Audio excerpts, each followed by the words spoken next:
안녕하세요. 금연도우미 남지입니다. 오늘이 벌써 5일째네요. 아마 여러분들 오늘쯤은 금연에 대한 최초의 열기가 꽤 식어가는 기분을 느끼실 수 있으실 거예요. 그렇죠? 하지만 담배를 피우지 않는 것에 대해서는 꽤나 익숙해졌을 것 같아요. 하지만 그 흡연의 유혹은 시도 때도 없이 계속 여러분들을 괴롭힐 거예요. 더군다나 이제는 남과의 교제성이 저하되고 함께 있는 사람들에 대해서 꽤 불쾌하게 생각이 드실 거예요. 그리고 그들과 같이 있는 시간에 몰려드는 유혹을 쫓느라 정신이 없으시죠? 하지만 금연 선배들의 얘기로는 당연한 현상이라고 하네요. 벌써 금연 5일째를 맞이하는 여러분들의 각오를 다지기 위해 오늘도 이 금연도우미 지희가 조금 오래된 영화, 하지만 우리의 각오를 잘 보여주는 영화 한 편 소개해드리려고 해요. 바로 이 영화입니다. 우리의 주인공 마이클 제이 폭스는 눈물겨운 시련을 겪으며 금연에 성공하기 위한 모험을 떠난다는 이야기였어요.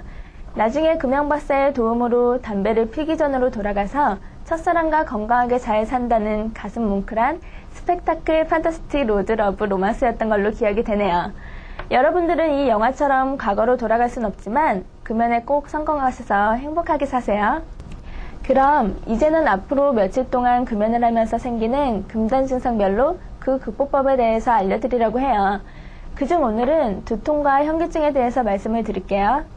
두통이나 현기증의 원인은 흡연 중에 들이마신 일산화탄소가 그동안 뇌에 정상적으로 산소를 공급하는 것을 방해해 왔는데 금연을 하면서 뇌에 산소가 충분히 공급될 뿐만 아니라 손해에 공급되는 혈액량이 증가하면서 생기는 현상이라고 하네요.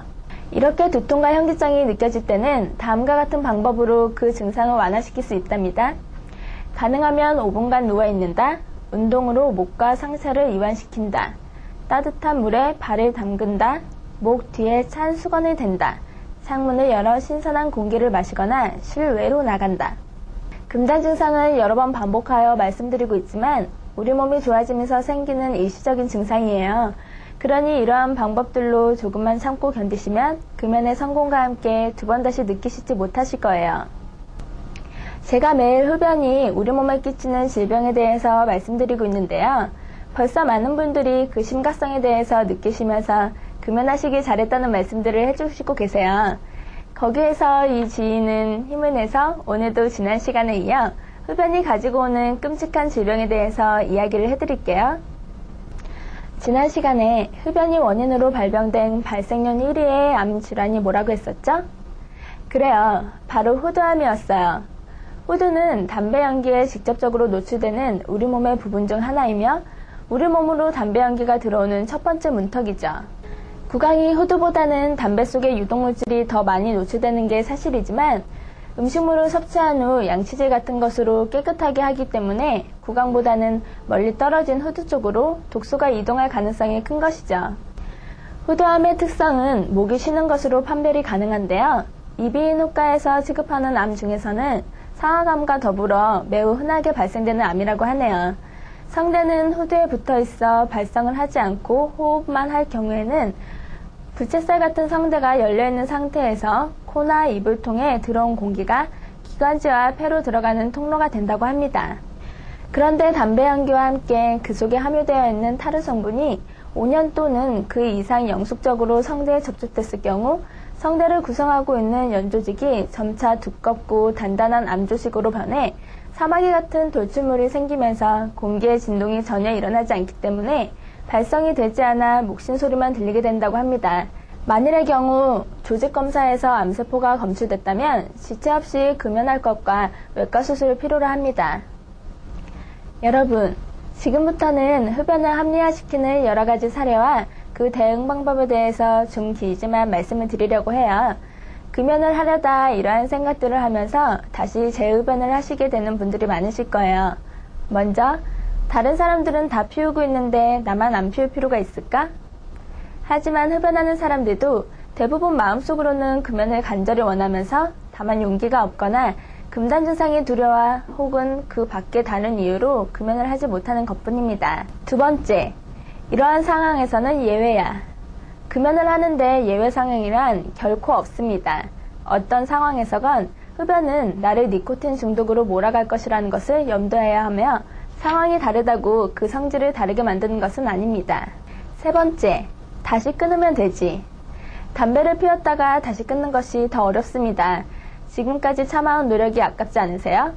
지금 담배를 피웠다가 다시 금연한다면 힘든 금단 증상을 또다시 겪어야 하는 것이겠죠? 네 번째, 다른 사람은 흡연으로 암에 걸려도 나하고는 상관없을 거야. 암에 걸린 사람들 역시 자신이 흡연으로 암에 걸릴 것이라고는 꿈에서조차 생각하지 못했던 사람들입니다.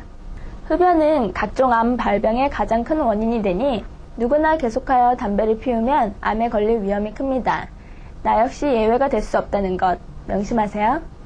다섯 번째, 지금까지 잘해왔으니 한 대 정도는 피워도 얼마든지 금연할 수 있어. 지금까지 잘해온 이유는 지금까지 한 대도 피우지 않았기 때문입니다.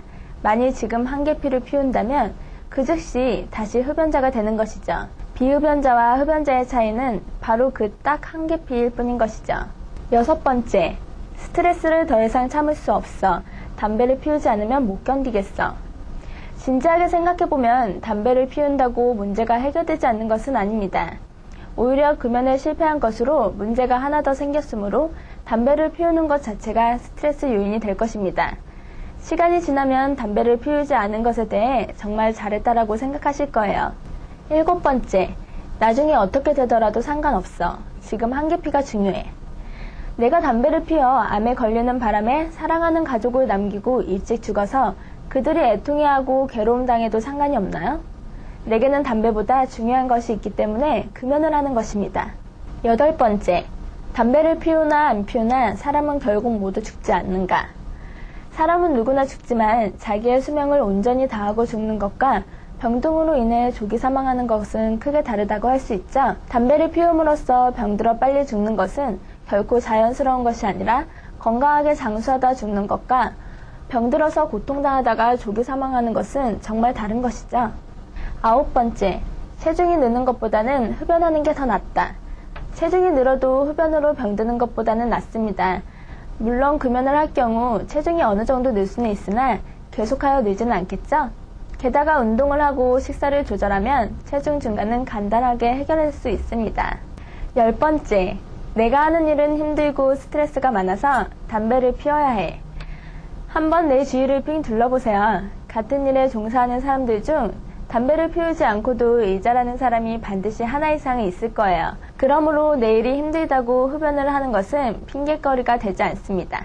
11번째, 훌륭한 창작을 위해서는 흡연을 해야 해.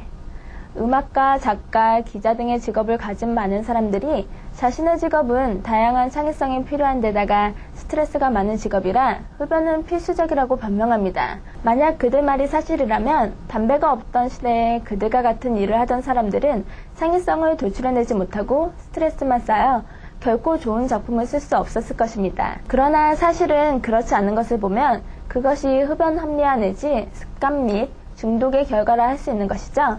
어떠세요? 맞아. 나도 저런 이유로 흡연을 계속했었어. 하시는 분들 계시죠?